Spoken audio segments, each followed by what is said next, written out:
Good afternoon. I'm Sept Dhaliwal. I'm the chair of the Metro Vancouver board. It's my pleasure to welcome you to Metro Vancouver's Local Government Matters 2021 All-Party Federal Election Forum. I would like to acknowledge that we are gathered here on the shared traditional territories of the Coast Salish First Nations. Thank you for taking time out of your busy schedules to be here.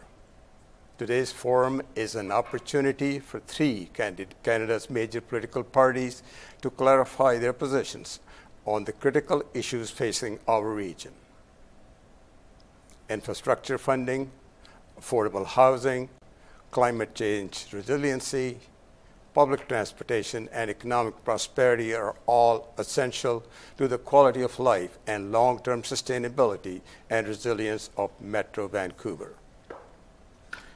It's vitally important that we work together with the next federal government to face these challenges.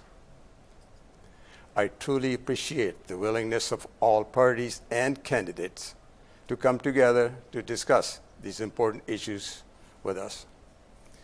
Thank you again for making this a priority with the election only a few days away.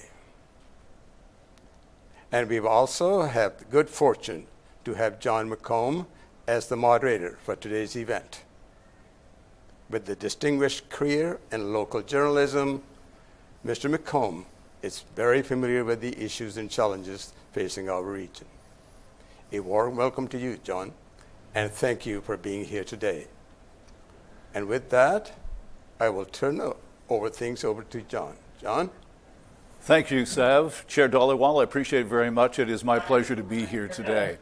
I've worked as a radio news broadcaster here in Metro Vancouver for well over 4 decades. During that time, I've reported on many election cycles, and I have spent countless hours reporting on the major issues affecting the region. Residents who've called into my talk show have told me they worry their children won't be able to afford to buy a home. And they worry what the future will have, what we will have in the face of climate change. Critical infrastructure, climate change, affordable housing, transportation, and economic prosperity. These are all issues that underlie the livability of our region. And they are issues that require attention from all orders of government. These will also be the 5 main areas of discussion in today's forum. The candidates joining us today will have an opportunity to answer questions posed by local elected officials, representing communities from across the region. They will have 1 minute each to respond to each question. At the end of each theme, the candidates will have 45 seconds to offer their concluding thoughts on the topic and each other's responses. The order that today's candidates will be speaking in was selected at random prior to today's event. For each theme, there will be a new randomized order. My job is to make sure that everyone stays on topic and on time. And to our candidates, I'm sure you know my reputation as a radio talk show host, and I won't be shy about letting you know if I think you are skirting the issues. At the very end, each candidate will have an opportunity to provide a 1 minute closing remark. You might notice the absence today of a Conservative Party of Canada candidate. Metro Vancouver has worked mightily over the weeks to convince the Conservatives to put up a candidate for today's Local Government Matters election event. The Conservatives have opted to remain absent and silent. Today's questions will be introduced by Metro Vancouver Board directors, and let me quickly introduce them, starting with the chair of the Metro Vancouver Board, Sept Dhaliwal, who you just heard from. Sav is also a councillor with the city of Burnaby. Next, we have Linda Buchanan, vice chair of Metro Vancouver and mayor of the city of North Vancouver. Followed by Adriane Carr, chair of the Climate Action Committee and councillor with the city of Vancouver. Next, we have Mike Hurley, chair of the Housing Committee and mayor of the city of Burnaby. And Jack Froese, Metro Vancouver director and vice chair of the TransLink Mayor's Council. Now let's meet our candidates in random order as we determined prior to the start of the event. We will begin with Peter Julian from Canada's New Democratic Party. Mr. Julian. Thank you so much. I appreciate the invitation. And I'd like to start off by acknowledging that I'm on the traditional and unceded territories of the Kakite First Nation and the Coast Salish peoples. And I will say, I feel it's very disrespectful that the Conservatives did not bring forward a representative for this very, very important forum. To the Conservative Party, obviously, local government doesn't matter. To the NDP, it does. And the fact that our national leader, Jagmeet Singh, comes from Metro Vancouver, comes from the Lower Mainland as the Member of Parliament for Burnaby South, I think testifies to the importance that we attach to Metro Vancouver and to all of the important work that local government does in our region. Infrastructure is fundamental. We'll have a chance to talk about that. Public transit as well. The affordability crisis that we are facing that is manifest in housing, but also present in other areas. And above all, the climate crisis that struck our province this summer with over 700 dead. I look forward to the discussions, the important discussions that we are going to have on these issues. Thank you for the invitation. Mr. Julian, thank you. Now to Dr. Cheryl Matthew from the Green Party of Canada. Dr. Matthew, please go ahead. Thank you for the invitation. White would Waita, Cheryl Matthew in Sweat. That means my name is Cheryl Matthew. I would like to first acknowledge that we're on the unceded land of the Squamish, Tsleil-Waututh, and Musqueam First Nations. And I just want to tell you a little bit about myself. I've had a long-standing commitment as a volunteer and worked in the downtown east side, and including the president of Urban Native Youth Association.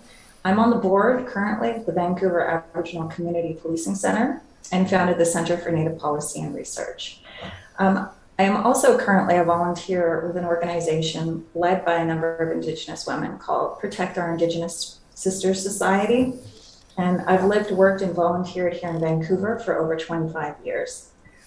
I still have quite a few years left, I think, but I've really enjoyed my time here. I left the federal government as the provincial manager for the ISEP and manager for CFS jurisdiction with Indigenous Service Canada almost 2 years ago. So I'm pleased to move into this phase and to be a rep for the Green Party of Canada. Thank you. Dr. Matthew, thank you very much. Now, Randeep Sarai from the Liberal Party of Canada. Mr. Sarai, you have 1 minute. Thank you for having me here today. Great to represent the Liberal Party of Canada. I'm Randeep Sarai. I'm born and raised in Metro Vancouver, born in Vancouver, raised up to high school and first parts of my university years in Burnaby, and then living in Surrey ever since. Proud resident, proud member of Parliament for this region. I think our government has really addressed the challenges that cities in Metro Vancouver has faced, whether it requires funding the wastewater treatment plant at Lions Gate, critical infrastructure for transportation like the Surrey SkyTrain extension, or whether it's doubling the doubling the gas tax revenues to the cities, so the cities have more access to funds and more means by which to help their constituents out. And I think we'll do the same in particular with the Rapid Housing Initiative and more investments in our green infrastructure, particularly EV chargers around the Lower Mainland. Thanks to all of our candidates for joining us here today and for recognizing the importance of this debate. We'll begin today with the theme of critical infrastructure. It is often invisible systems that are the foundation of our region's livability. How often do you think about the network of pipes that transport world-class drinking water from the reservoirs to your tap, or the facilities that treat liquid waste? Yet without them, our health and prosperity would be at risk. Metro Vancouver anticipates investing over $6 billion in critical infrastructure projects over the next 5 years. How will the federal government, the next federal government, help foot the bill for these often overlooked but fundamentally important projects? Well, let's find out. I'd like to introduce the first of our local elected officials who will be asking questions throughout today's forum. Please welcome Linda Buchanan, Vice Chair of the Metro Vancouver Board of Directors and Mayor of the City of North Vancouver. Great. Well, thank you so much, John, for that introduction, and to hear from the three candidates who've joined us today. Much appreciated that you took the time to be with us. And I will say that I am disappointed as well that we were not able to secure a Conservative candidate to be with us. I do want to acknowledge that I am speaking to you. I'm coming from my city of North Vancouver, which is the traditional and unceded territories of the Squamish and the Tsleil-Waututh Nations. So our first question today is, local governments across Canada build and maintain 60% of core public infrastructure, but only receive 10 cents of every tax dollar paid. If elected, how would your party ensure predictable, equitable cost sharing for critical infrastructure projects to meet the needs of a growing population in Metro Vancouver? Mr. Sarai, speaking on behalf of the Liberal Party of Canada, your turn to start. You have 1 minute to answer the question.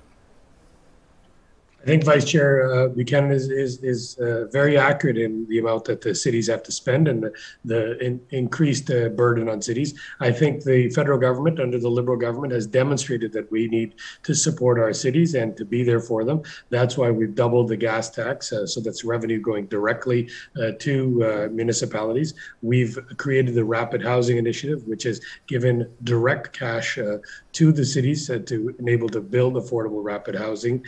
We've set aside $3 billion annually going forward. So for all transit infrastructure funding, the cities and the provinces know they have a steady stream of infrastructure funding. We've also increased that amount where traditionally it was 33% for those projects to 40%, and thereby actually pushing the provinces to do the same. So we recognize this, and the federal government will always be a partner in helping build critical infrastructure for our cities for a cleaner and more vibrant society.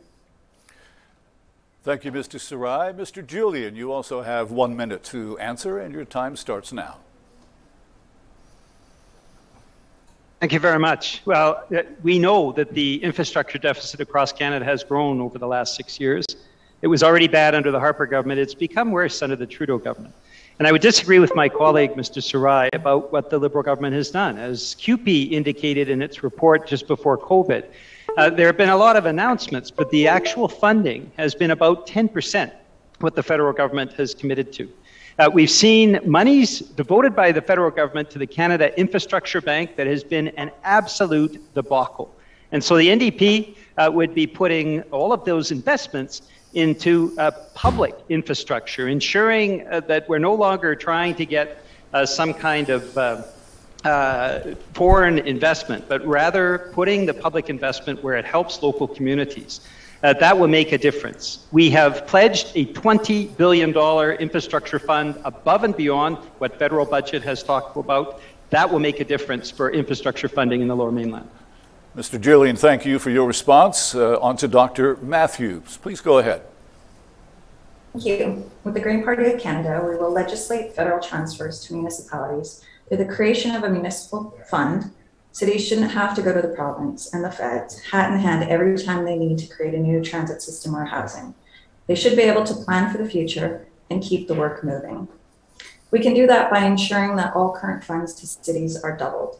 We are committed to cost sharing on phase 1 of Metro Vancouver's Iona Island waste treatment plant. These are the types of forward-thinking, ecologically sound projects the Green Party stands behind 1% of the way. We will also create a dedicated federal public transit fund of $3.4 billion annually to come into effect as soon as the existing program expires. We also need to be working to find shortfalls in our transit system, such as the loss of Greyhound. For women and Indigenous groups, the lack of safe transportation is a matter of life and death on a daily basis. Securing the $1 billion called for by the City of Vancouver to acquire and renovate the remaining SROs on the downtown east side. Thank you. Thank you so much for those answers. Much appreciated. The second question we have, which is again focused on critical infrastructure, but a more specific project. Local governments must make significant investments in critical infrastructure in order to meet revised regulatory requirements set out by the federal government, such as the ones for wastewater treatment. If elected, how will your party commit to cost sharing on this multi-billion-dollar project, such as Metro Vancouver's Iona Island wastewater treatment plant? Thank you, Vice Chair Buchanan. Mr. Julian, it's your turn to start this time. You have 1 minute to answer the question. Go ahead. Thank you, Vice Chair Buchanan. The NDP platform specifically references waste treatment as one of the fundamental priorities for infrastructure for a new NDP government. Jagmeet Singh has spoken about this numerous times in Indigenous communities and, of course, right across the country. And so our overall infrastructure funding, as I mentioned, a $20 billion fund over and above all of the previous commitments made by federal government, would target, if you look at page 51 of our platform, specifically waste management. And so there's two aspects to your question. First off, of course, is the money going to be available? Yes, it will. And waste treatment is going to be one of the fundamental priorities of a new NDP government because of the fact that over the last few years there's been negligence in this regard. And secondly, how do we work with municipalities and regional entities like Metro Vancouver? We'll be working in tight cooperation. We'll have a chance to talk a little bit more in the housing sector about that cooperation. Dr. Matthew, your response, please. Thank you. The FCM already has a plan. They really just need the funding at this point. We'll secure the requested money for the Disaster Mitigation and Adaptation Fund so cities can take care of the necessary upgrades they need without wasting time. We will create a renewable national energy grid so that we can cut emissions and provide far cheaper energy rates to our people. We will create a strong national focus on retrofitting our buildings to be up to new green standards. By making these improvements, we can save money in the long run and create millions of jobs. I've already mentioned how we plan to cost share on wastewater management for Iona. And we really shouldn't be constructing new buildings that use outdated technology. We need to meet LEED standards, or the living building challenge needs to be the minimum. Climate change is a massive threat, whether it's the 200 wildfires burning across BC, heat waves, or rising sea levels. We must invest in research and action to be prepared for these crises instead of always reacting after the fact. Thank you. Thank you. And Mr. Sarai, you also have 1 minute to answer the question. Please go ahead.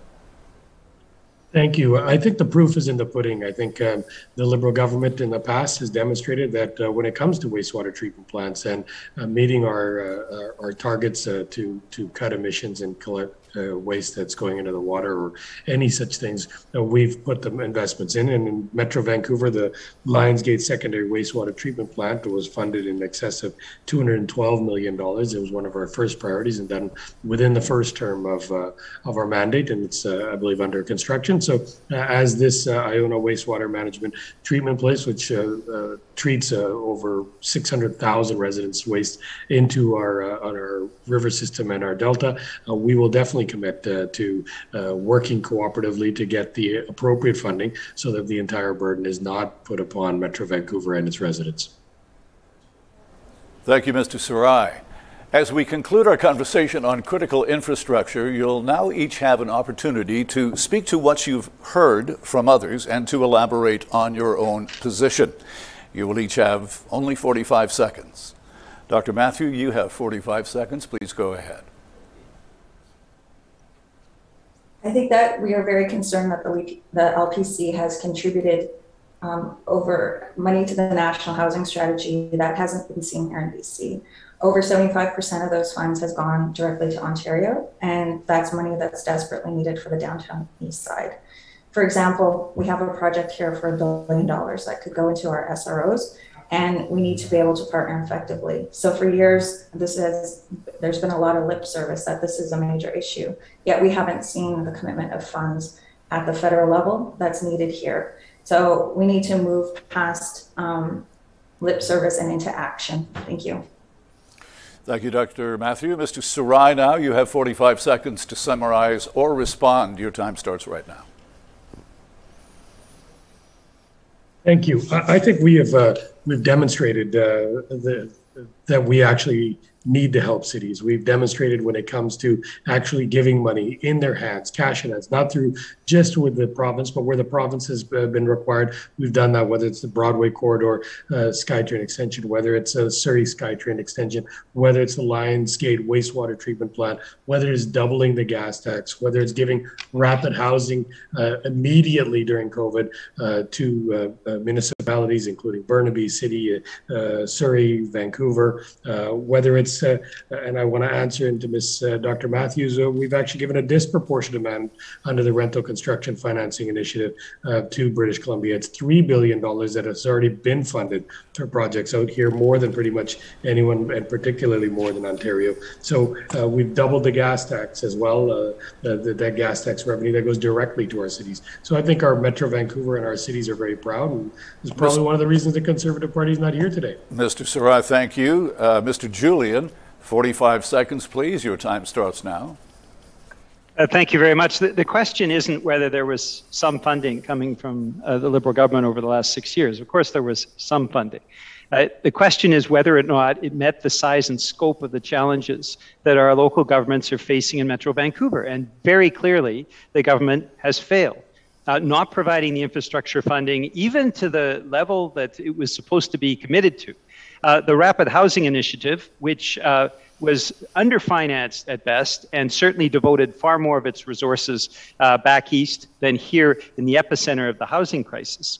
And then we have a small level of commitment to actually match the infrastructure needs of Metro Vancouver. It's simply not adequate, and that's why an ADP government will do better. Thank you all for your responses. On to our next theme now. Up for discussion is climate resilience. We are living in a climate emergency, and we see proof in the news daily as we witness extreme weather events around the world. In our own region, we were forced to grapple with an intense and fatal heat dome this summer. Unprecedented hot and dry conditions led to a horrific wildfire season and degraded air quality. Mitigating this crisis will require cooperation on a global, national, and local scale. As a regional government, Metro Vancouver is committed to designing a climate-resilient region. And we're going to find out today whether our candidates share that same vision. I'd like to introduce Adriane Carr, chair of Metro Vancouver's Climate Action Committee, and a councillor with the City of Vancouver, who will be asking 2 questions for this section. Councillor Carr, please go ahead. Thank you, John, and hello, candidates. For my first question, if elected, how would your party support green infrastructure projects that prioritize emission reductions and climate change resiliency? Mr. Julian, you have 1 minute to respond to the question. Thank you. Thank you very much. Thanks, Councillor Carr. And it's important that you're asking the question as well, given your strong advocacy for fighting against the climate crisis. The $20 billion fund that I have been talking about in terms of infrastructure is particularly related to transitioning so that we can contend with the climate crisis. Retrofitting, building retrofitting is a $5 billion part of that overall project allocation. And for public transit and public transportation, transitioning is another $12 billion on top of that. For climate resiliency, we have another $3 billion. These are all funds that we want to make available almost immediately, because the reality is the climate crisis is now costing our economy last year $5 billion, this year potentially as much as $10 billion. It's not just local governments that are struggling with this. All Canadians are. We need a government that will show leadership and will actually fight the climate crisis like we intend to win it. Dr. Matthew, you also have 1 minute to answer. Your time starts now. Hi. So we will create a strong national focus on retrofitting our buildings to be up to new green building standards. By making these improvements, we can save money in the long run and create millions of jobs. We shouldn't be constructing new buildings that use outdated technology. Meeting the LEED standards or the living building challenge needs to be at a minimum. Climate change continues to be a massive threat, and we need to move forward with these in this area together. Thank you. Thank you. Mr. Sarai, representing the Liberals, your response, please. Thank you. I think we've already shown that we really mean business in this regards. In our 2021 budget, we've committed to $1.4 billion over the next 12 years to top up the disaster mitigation and adaptation fund to to help the likes of the causes that cause water, wildfire mitigation activities, rehabilitation of stormwater systems, and restorations of wetlands and shorelines.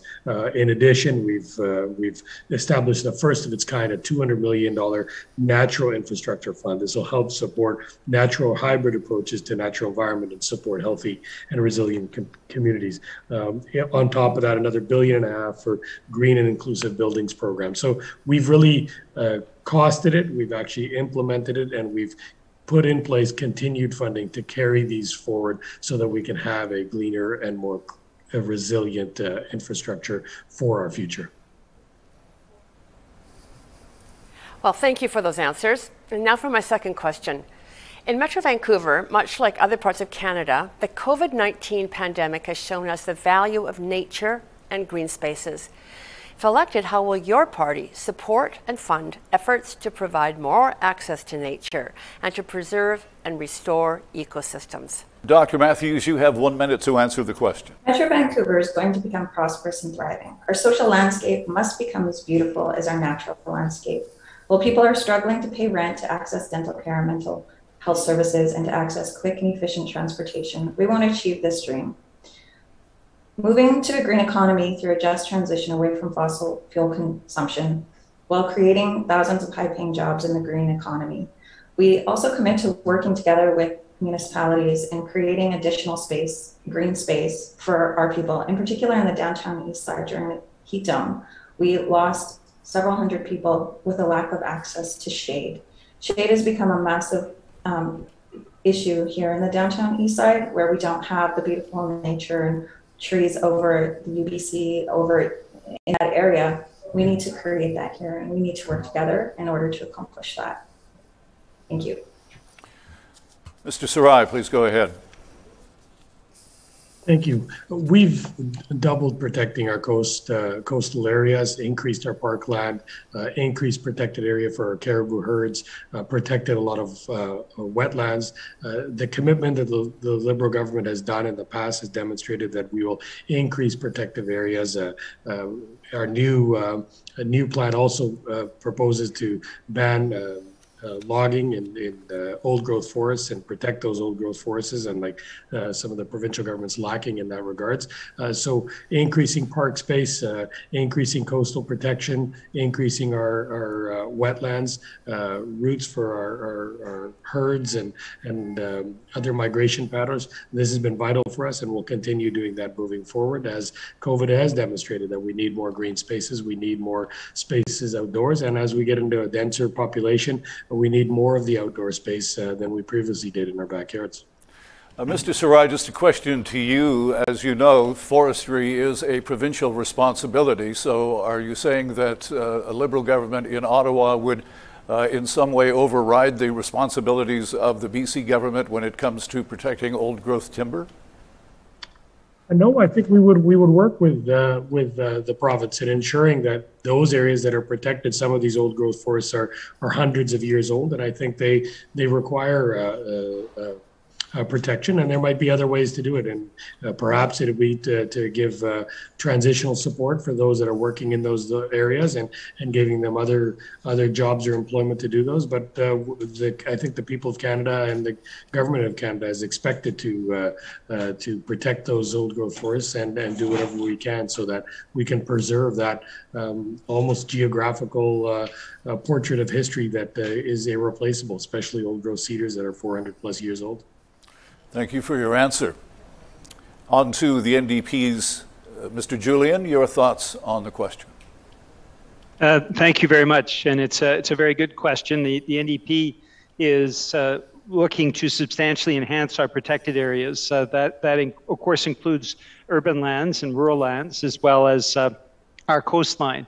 We need to make that transition as part of the overall reaction to the climate crisis. And so that just transition strategy also includes enhancing protected areas. Now, we need to do this in partnership with communities. And this is where the current government and the previous government, I think, fall short. Their tendency is to simply push over and propose to governments without working collectively with them. And as we'll see when we talk about the overall housing strategy, the NDP intends to work hand in hand with local governments to ensure that we're actually meeting community needs. In terms of enhancing parkland and protected areas in the Lower Mainland, this would be one of the objectives. All right, once again, you've heard each other's responses on the topic of climate resilience. Now is your chance to speak to what you have heard or elaborate on your own position. You will each have 45 seconds, and we will start with Mr. Sarai. I think the authorities on this, including a previous Green Party leader, Andrew Weaver, who's an expert in this area, has said that the Liberal plan is the most comprehensive plan and the best plan. And Simon Fraser's top economist on environmental economics has rated our plan with an A. And I won't reiterate the ratings he gave the other parties, but I think all of you have read those reports and seen it. I think we have the highest and most robust commitment to reduce greenhouse gas emissions by 2030 and to be net zero by 2035, to create a net zero grid across this country, and to increase electrification of our vehicle fleets. So if that's the route you want to choose, I think Liberal government's the right way. Appreciate your response. Thank you. Mr. Julian, your thoughts, please. Well, thank you very much. I mean, the reality is the Liberal government record has been deplorable, the worst in the G7 in terms of the increase in greenhouse gas emissions. So Liberals are now saying, well, you know, this time we'll do better. And I'm sorry, that just doesn't wash, because remember all of the other broken promise previously. 2019, public universal pharmacare, first priority of the government.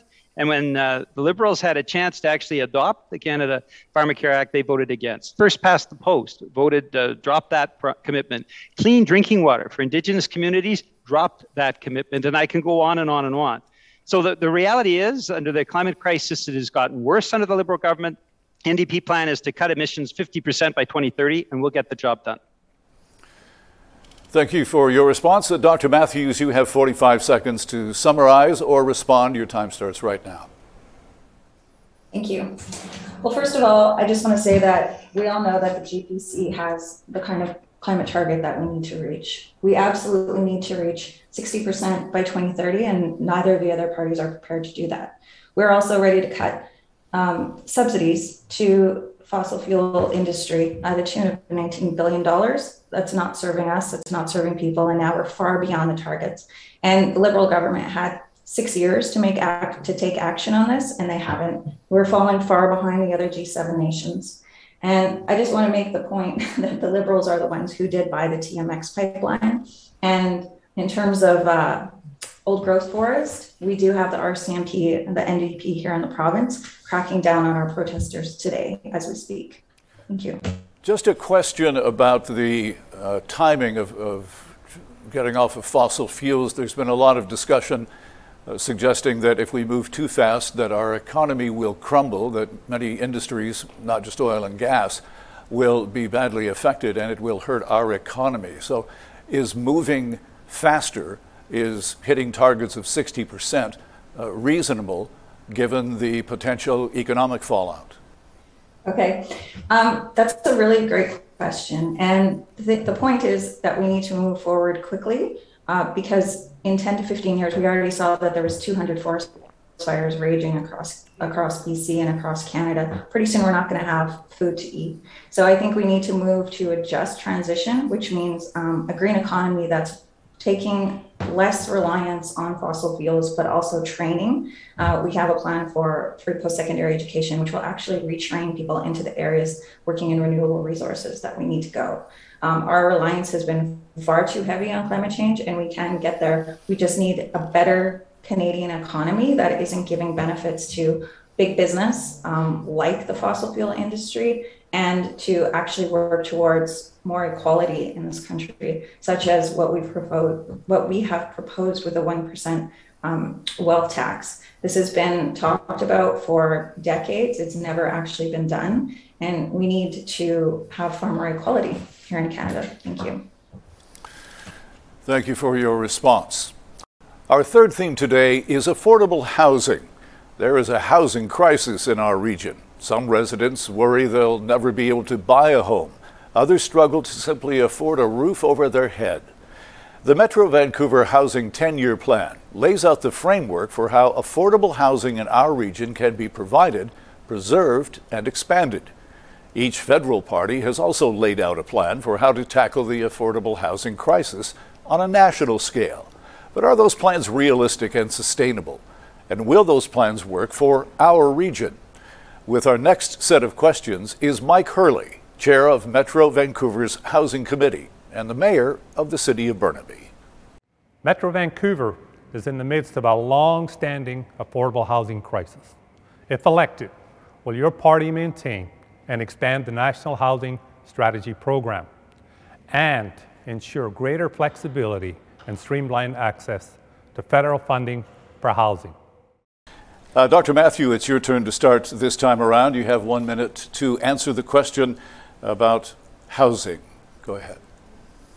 Yes, we absolutely will expand the program. And I'd like to say that we actually need more in the range of $1 billion per each province. So affordable housing is a critical aspect of allowing Canadians to live a life with dignity. And we're committed to declaring a national emergency on housing, redefining affordable housing. $1,800 a month for a one-bedroom apartment is not affordable. We need to stop pretending it is. We will create a federal housing advocate, as has been called for in the National Housing Strategy that is long overdue. Supporting renters with rent subsidy programs to ensure people aren't getting evicted during the pandemic and beyond. Investing massively into constructing and acquiring new social and cooperative housing, ensuring no Indigenous people are living outside by providing better options than the awful conditions in the SROs and to move them out of Crab Park and other parks in the city. Investing in institutions like Covenant House and Rain City Housing to make sure our youth aren't living on the streets. Thank you very much. Thank you. Mr. Sarai, your response, please. Thank you. This is a very big accomplishment for us. The National Housing Strategy was the first national housing strategy ever created by a federal government in this country, recognizing that housing is a big issue. We've put a comprehensive plan, well over $72 billion in that plan. The funding has already been coming into our constituencies in our Metro Vancouver particular region, whether that's the residential construction financing initiative, which has over $26 billion, $3 billion of which is already here, whether that's the RFI, rapid financing initiative to bring immediate houses to shovel-ready projects that can give imminent housing to those that are most vulnerable, and whether or not that's to have a comprehensive program helping first-timers get into their first home by having a tax-free savings account or having a rent-to-own program and coming in. With these, along with various others, including helping municipalities increase supply and NIMBYism and decrease the cost to consumers on getting a new supply of housing out, we're putting up $4 billion. So definitely would be increasing this. Mr. Sarai, if I may, Mr. Julian has, in his responses, talked about the Liberals not following through on their promises and backing off on certain issues. And I'm curious to know whether the Liberal Party will do what it says it's going to do when it comes to this issue, the National Housing Strategy, because as you know, it is a major issue in this part of the world. We, in fact, actually haven't backed down. In fact, we've doubled down on this issue. When we did the first-time homebuyer program, when it was recognized that British Columbia needed more support and that as the housing cost here is more and it wasn't as applicable, we increased it from $550,000 to $750,000 to help first-time homebuyers by giving them a 10% interest. When it comes to rapid construction financing initiative, we've already rolled out $3 billion in the last 2 years for Lower Mainland to help build them. And I've inaugurated several in many of the municipalities that are represented here, from Coquitlam to Burnaby to Vancouver to Surrey to Langley and White Rock.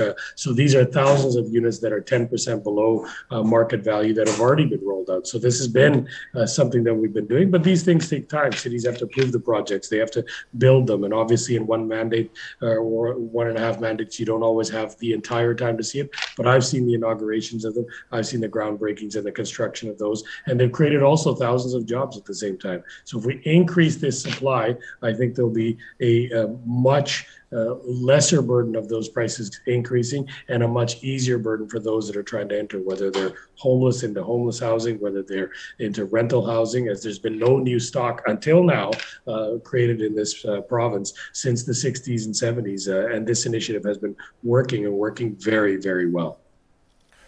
Mr. Julian from the NDP, you also have 1 minute to answer. Your time starting right now.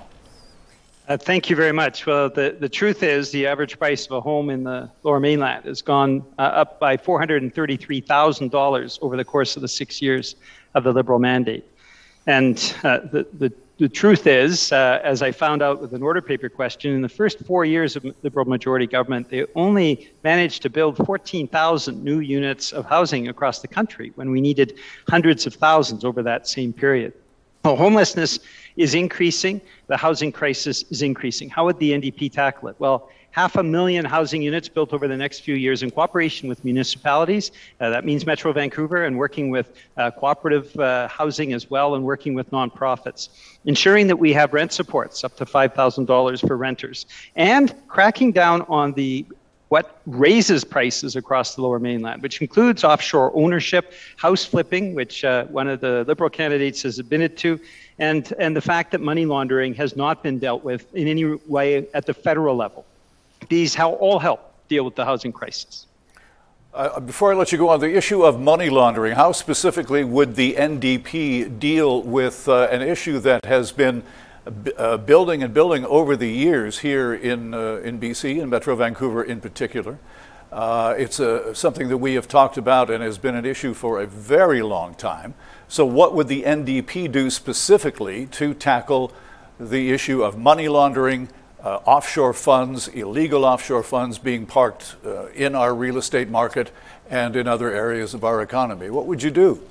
That is a great question, because the BC NDP government has taken all the measures that it can at the provincial level. The federal leadership has been absolutely lacking. And I'll give you one example, John, and that is the publicly available beneficial ownership registry, which the NDP has been pushing for years, because people need to know who is actually benefiting from this wash of money coming into the country. It was something that was rejected by the Conservatives, rejected by the Liberals up until very recently, which means the actual implementation has been delayed. And this is one of the key aspects, along with increased enforcement and cracking down through Revenue Canada and our tax system, one of the things that would help to contribute to exposing more of money laundering and its implications and its impact on housing prices across the Lower Mainland. I will say this, because the Revenue Minister was actually in front of the Finance Committee just before Mr. Trudeau pulled the plug on Parliament.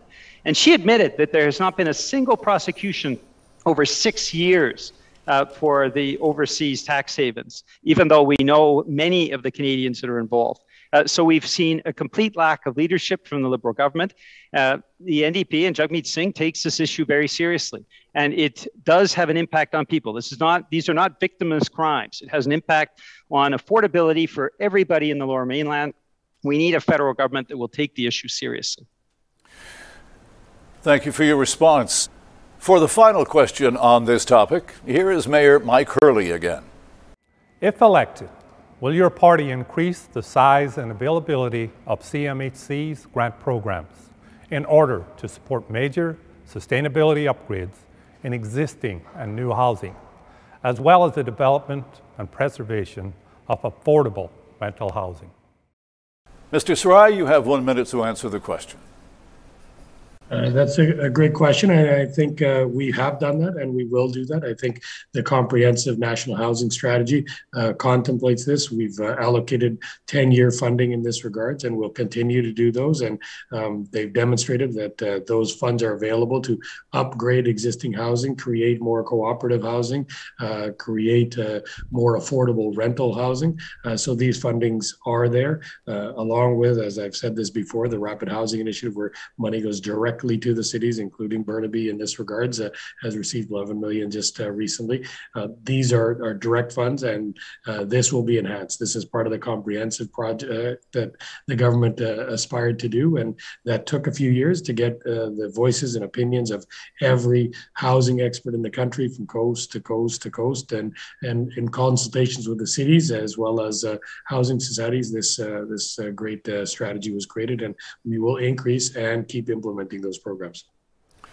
Thank you for that. Mr. Julian, your turn. Go ahead. This is a key example of a lack of leadership at the federal level. CMHC is supposed to provide supports for housing. Instead, $150 billion of CMHC funds went to fund in liquidity supports Canada's big banks. So the bailout that happened right at the beginning of COVID, a $750 billion bailout package that included $150 billion from CMHC. This is simply not an appropriate use of the funding. The funding for CMHC should go to affordable housing right across the country. Mr. Sarai talks about 11 million for the city of Burnaby. What he knows full well, but Burnaby was asking for many times more that already has the city lands available to build much more rapid housing, that the federal government simply hasn't been there. That is why we need substantial investments, and that's why the $20 billion housing fund is something that the NDP would move immediately on, as well as use CMHC for its intended purpose. Rather than bailing out the banks, it would go to build housing. Mr. Julian, appreciate it. We move on to Dr. Matthew from the Green Party. You also have 1 minute to answer. Your time starts right now. Thank you.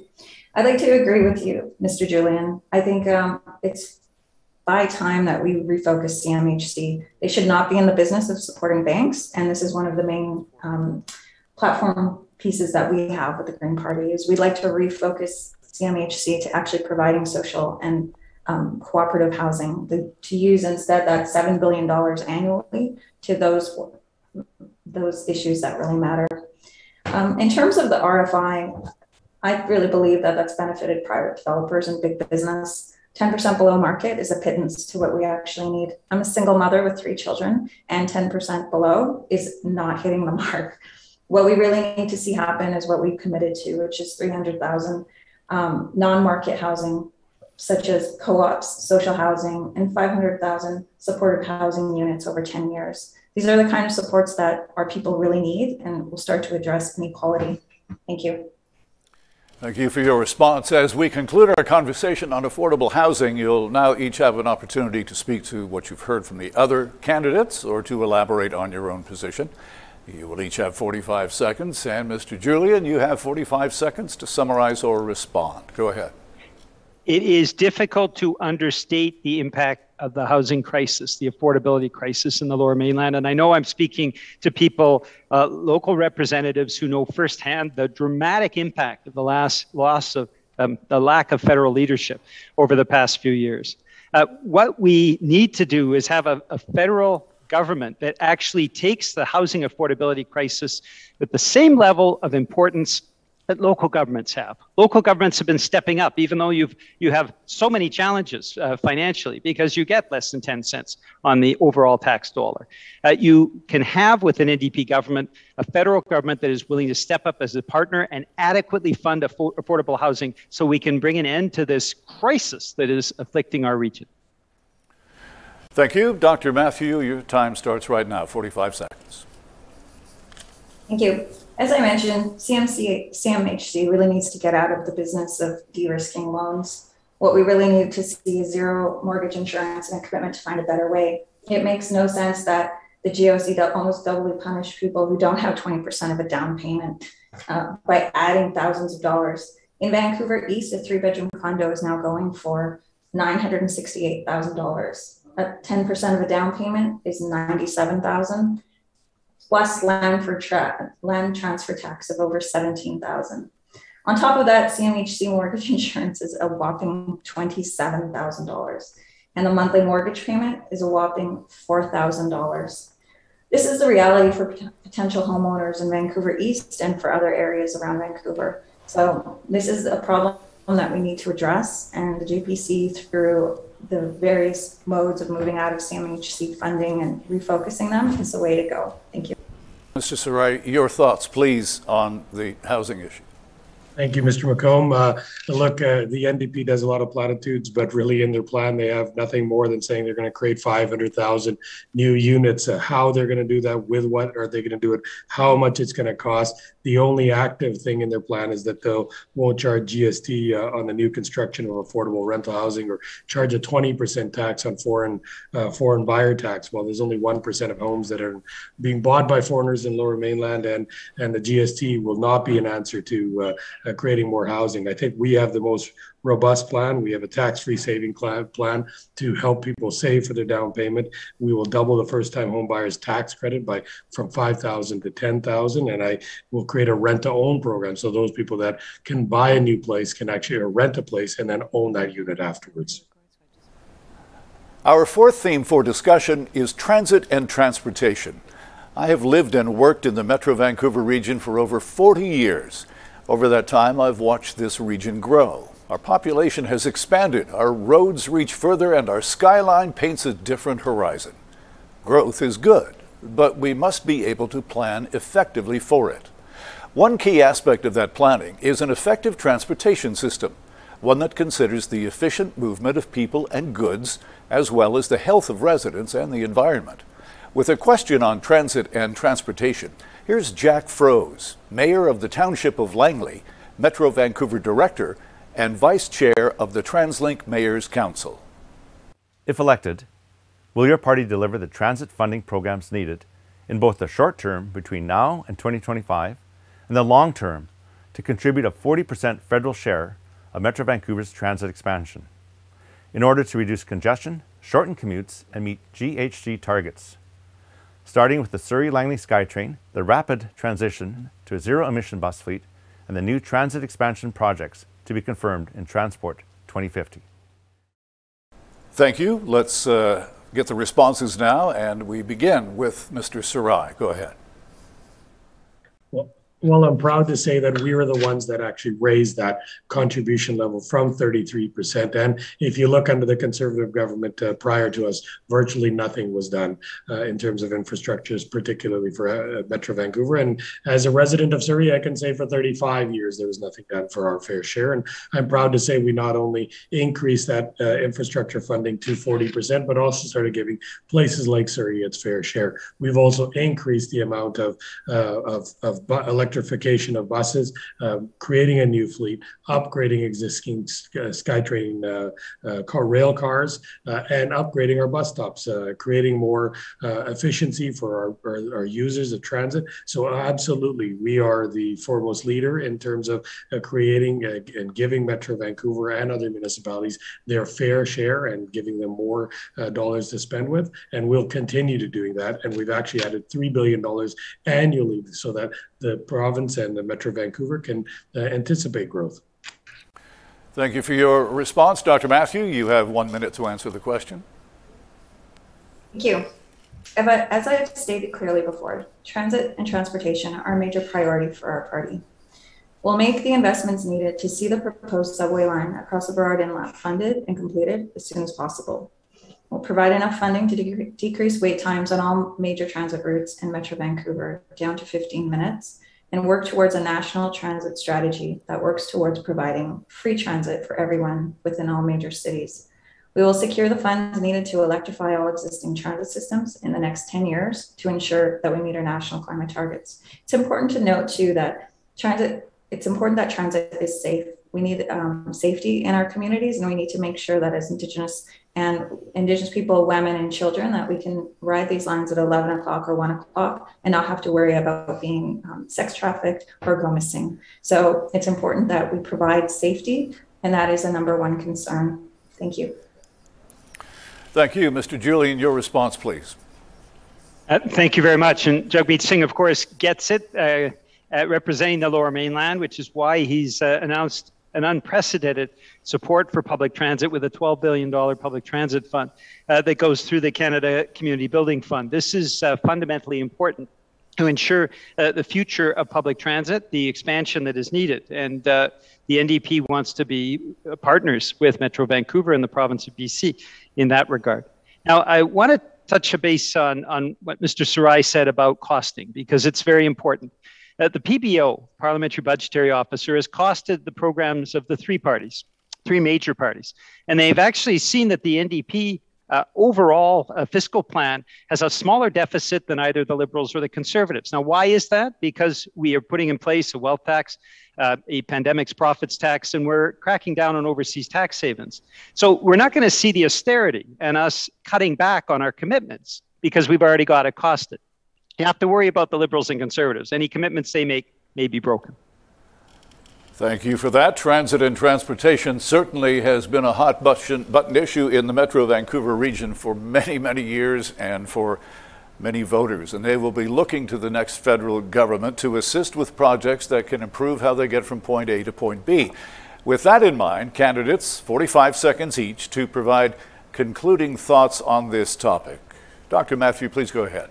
As I mentioned, safety is a major concern for our party. We're really looking at equality here and safety. So in order to provide proper transit and transportation is a major concern for our party. One of the things that we want to see as well is more secure stops and better lighting throughout the city, because it's not always safe when you're out there at 12 o'clock at night alone as a woman. I think that this is something that's massively overlooked with a lot of the other parties because they're not women, first of all, and most of them don't have 3 children. So I'd like to know how the other parties also will address these issues in transit and transportation safety. Mr. Julian, you have 45 seconds and your time starts right now. And it's absolutely appropriate that we talk about safety. There is also an economic element, a social element, building a fundamentally strong public transit infrastructure right throughout the Lower Mainland. This is a matter of our economic prosperity as well. We know commuting times are more and more difficult. We know that the impact of climate change is going to be progressively heavier and heavier. $5 billion last year to our economy, perhaps $10 billion this year. So the $12 billion for public transit is fundamental as part of the NDP plan. Instead, Mr. Trudeau is offering another $12 billion potentially to complete the Trans Mountain pipeline, a money-losing pipeline that will never make any money. This is a choice that people in the Lower Mainland have. And to Mr. Sarai, your response, please. I think it's great to hear from the NDP and Greens, but really they haven't costed anything in this and haven't shared what they've actually contributed or planned for Metro Vancouver. I think we have a plan, and in the past we've funded 1,400 zero-emission buses across Canada, built or upgraded over 17,000 bus stops and shelters. We've funded 1,070 new or refurbished rail cars and helped 299 kilometers of public rail in urban centers. So we've actually done the work that they're still thinking of doing. For us, it means actual dollars, increased commitment and fast commitments on these projects. And whatever our business cases come to the federal government, we have acted very fast and actually funded those projects in increased amounts.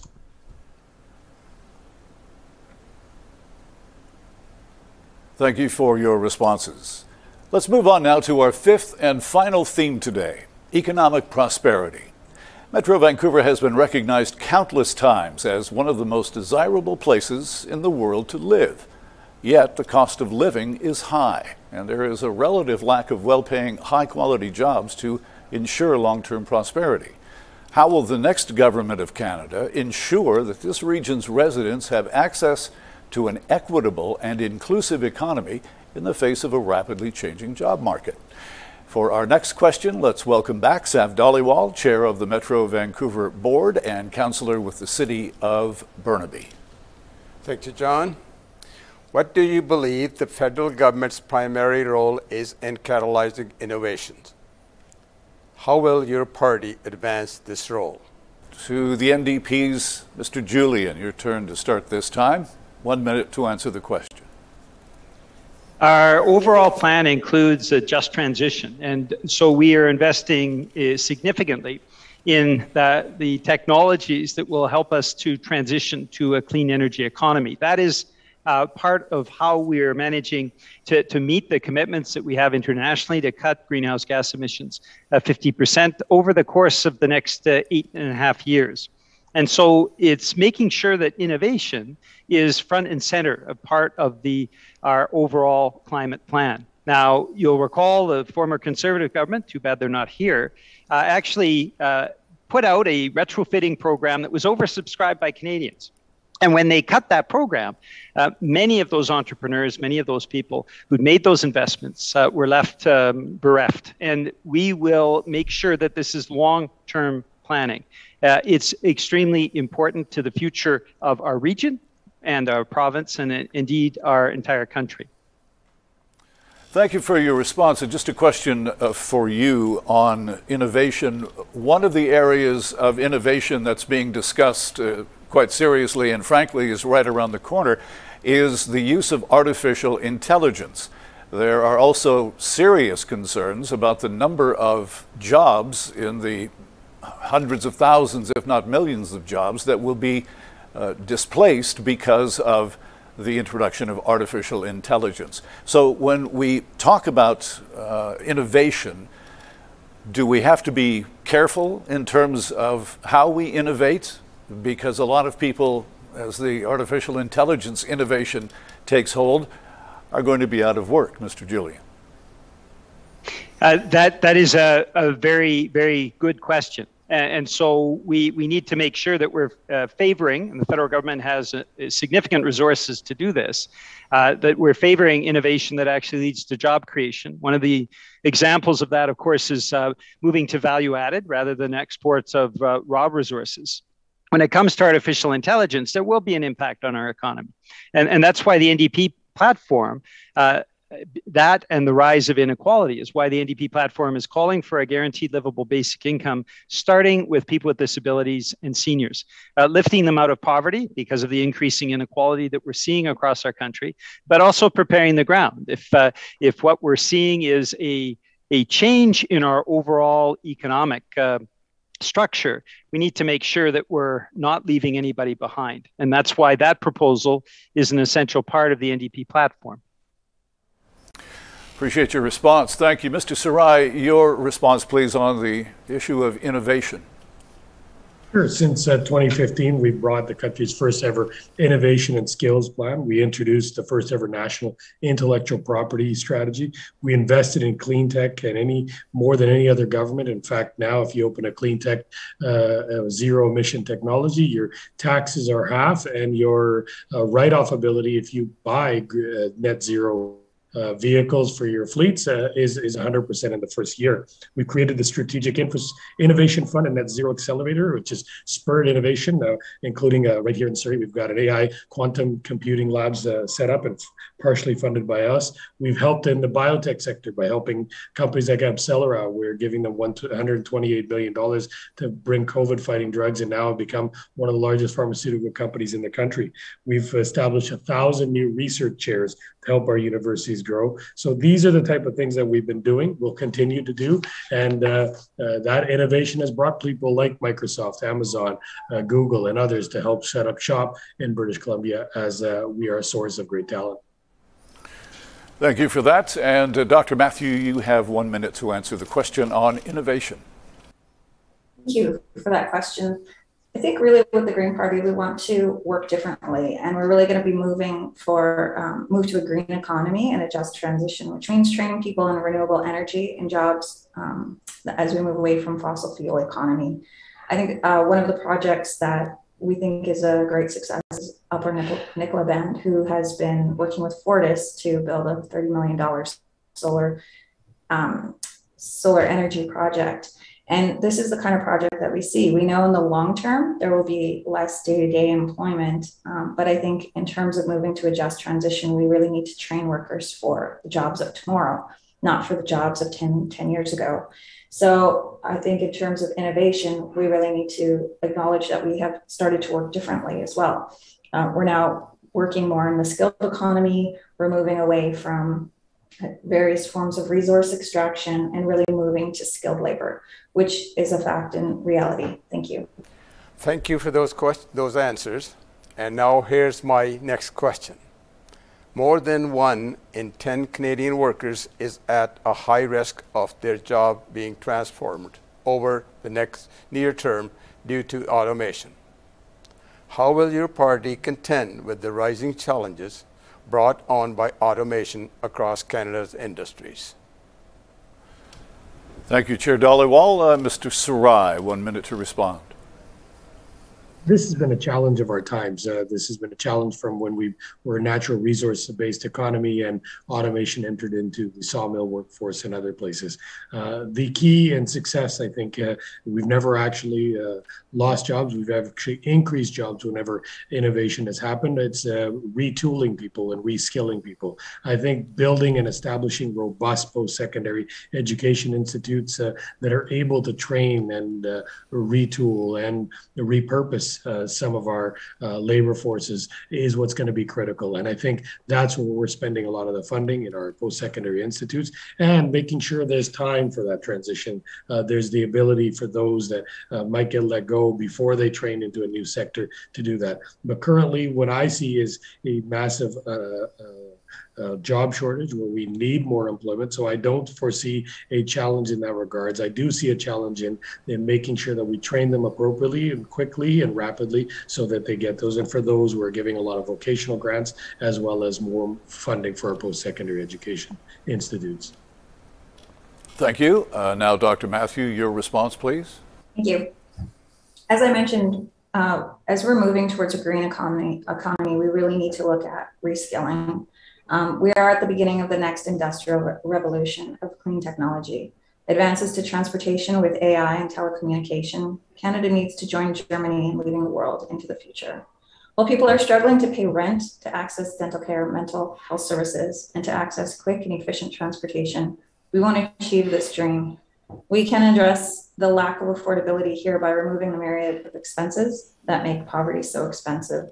Moving to a green economy through a just transition away from fossil fuel consumption while creating thousands of high-paying jobs in the green economy. Thank you. Thank you for your response. Mr. Julian, I think I might have stole Mr. Dhaliwal's thunder with my question to you about innovation and job changes, but you gave a good response, and now you have a minute to give another one. I've got lots more to say, so that's terrific. This is part 2. So thank you. I mean, the knowledge economy requires not just funding universities and colleges and trade schools. It means having access, and this is something where the federal government has shown a complete lack of leadership. Despite the fact that we pressed the government to take off interest on student loans during the pandemic, they've have not been willing to do that permanently. And so our approach in terms of post-secondary institutions to train the workers of tomorrow, both in the knowledge economy, but also the clean energy economy. These are transitions we need to go through. The NDP platform is very solid in that regard. $20,000 in forgivable loans, ensuring that we double grants and making sure as well that the federal government no longer profits from student loans. As well, fixing the mess in the immigration ministry, which includes credential recognition. Both Conservatives and Liberals said they'd recognize foreign credentials and never got around to it. The NDP, again, will get the job done. Thank you once again. As we conclude our conversation on economic prosperity, you'll now each have an opportunity to speak to what you've heard from the other candidates. Mr. Sarai, I saw you shaking your head there, or to elaborate on your own position. You will each have only 45 seconds. Dr. Matthew, your time starts now. We should really be moving into an era of looking at new technologies and working with companies to ease the transition into new industries, while also bringing in an automation tax and guaranteed livable income. In BC, we have seen the same amount of logs harvested in the last 20 years, while half of the jobs have been lost. This is a trend that is only going to accelerate. So we need to be thinking about what is our goal as a society. Is it to be forever looking at how profitable our industries can be, or is it what we can do to treat workers with dignity and to help Canadians lead us into the future?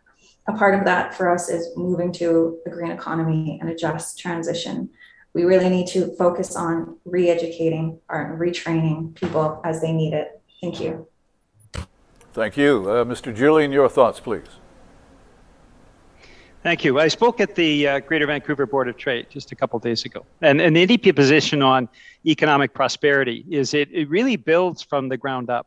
So when we have guaranteed livable basic income for seniors and people with disabilities, that enhances the prosperity of the entire region. When we build housing, and we need tens of thousands of units of housing using federal lands, then that enhances the economy for the entire region.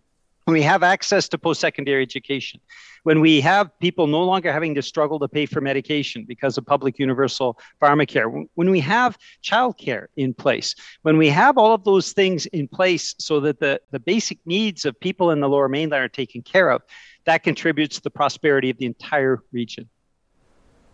And Mr. Sarai, over to you for 45 seconds.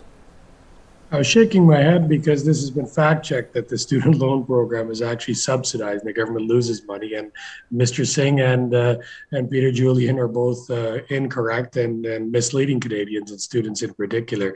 The federal government subsidizes that program and will continue to do so. However, when it comes to jobs, we had one of the highest unemployment rates in 2015. Since 2015 up to March 2020, we had the lowest unemployment rate ever recorded in the history of this country.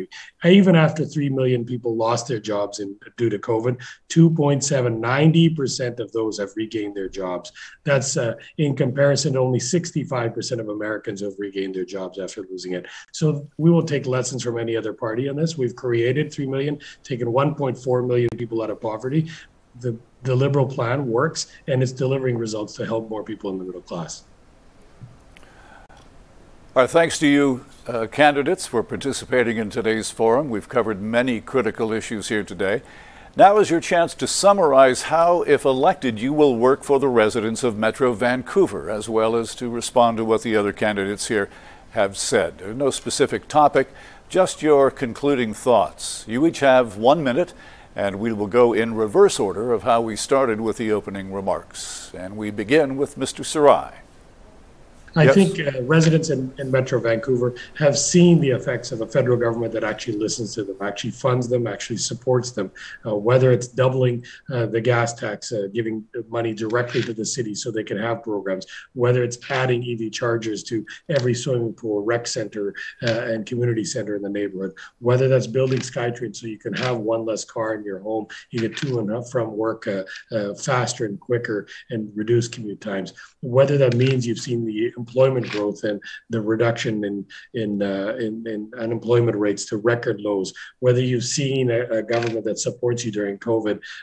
These are the things I think Canadians are looking for. I think the Liberal government has a platform that they showed and demonstrated when governments are there for you when you're in need. They were there for you. In the same way, they're also there for growth and prosperity, and particularly in the everyday lives. And the federal government's responsibility is to support our cities, to listen to them, and actually give them the funds so they can utilize those in the best way possible as they're on the ground and know how residents and constituents in their cities need those resources. And for that, I ask you to support a Liberal government.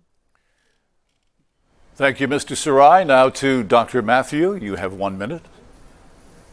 Thank you.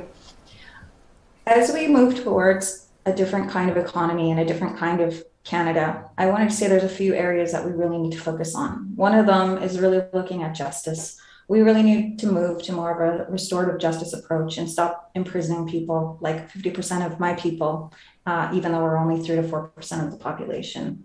We really need to look at legalizing opioids, regulating and paying for treatment for people who suffer from addictions. This is essential and looking towards having a safe supply. We shouldn't be losing people because they are only suffering from an addiction. Looking at legalizing sex work and protecting our workers. They are also important to our society. And really having no more RCMP involved in wellness checks, because we don't need to be having the RCMP involved in that. It could be actually done by mental health technicians. So there's several ways that we're looking at working towards a better Vancouver and a better Canada for all. Thank you. Thank you very much. And to Mr. Julian, your 60 seconds starts now. Thank you very much. We've had $750 billion in liquidity supports for Canada's big banks. Over the last 6 years, we've lost $150 billion to overseas tax havens. There's been $18 billion in subsidies given to the oil and gas CEOs. And the pipeline, the Trans Mountain Pipeline, will cost taxpayers about $20 billion. So we need to compare where the money is going now with where the money should be invested. The federal government has enormous resources. And what Jagmeet Singh and what the NDP are saying is that those resources should be allocated so that we actually catch up on the terrible infrastructure deficit that we have in place, that we actually resolve the housing affordability crisis that is afflicting so many of our people throughout the Lower Mainland. We can actually have true and meaningful national reconciliation, that we can actually put into place programs like pharmacare and childcare that help people. And so better is possible. That's what Jagmeet Singh and the NDP are saying, and we hope to have your support on September 20th. We've heard from the three candidates today representing three major federal political parties. Each has spoken to 5 main issues affecting our region: critical infrastructure, climate resilience, affordable housing, transit, and economic prosperity. These are the issues that impact the well-being of residents in our region every single day. Yet they're often overlooked in federal election discourse. How will the next government of Canada work for our region? How will they ensure our infrastructure, environment, housing, transportation, and employment prospects are resilient for the future? I hope today's forum has provided you with more clarity prior to casting your vote on September 20th. And I hope today's conversation makes it clear to our viewers and our candidates why local government matters in the federal election. Metro Vancouver has put questions forward to each major political party that has a stake in our region. You can read their responses at localgovernmentmatters.ca. Thank you for joining us today. On behalf of Metro Vancouver, I'm Jon McComb.